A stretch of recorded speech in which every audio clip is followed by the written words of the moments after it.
These are the two things that guitar players are afraid of when they're starting to improvise that make their guitar solos worse. Don't fall into the trap. All right, space and repetition. And that repetition has a couple stages to it. But if I'm playing and I'm just running up and down the scale, it's not going anywhere.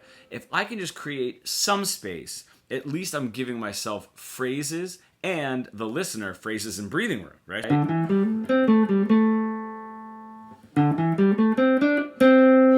Space. Let that space happen. It's amazing how afraid we are of that. You know, don't have anything to say, and you're just talking. You're just going to be rambling, and no one is going to listen to you. Okay, take a breath and figure out what it is that you want to say next. We fear repeating because we think that's what makes our guitar solos sound repetitive and boring, and that is not the case. We need to be repeating motifs. So if I have, I can play it again.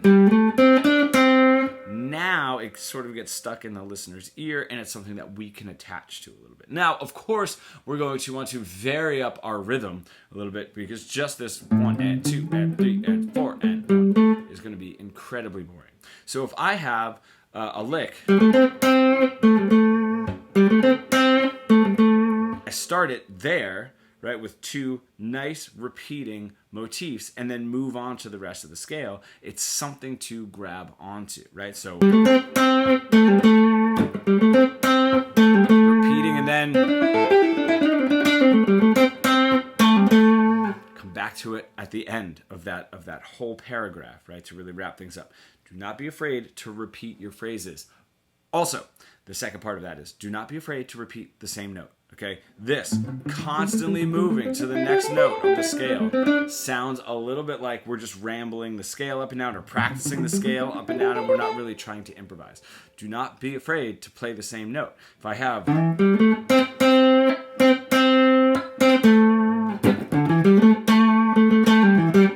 how many times did I hit that note on the first phrase and this note, my root note, on that second phrase?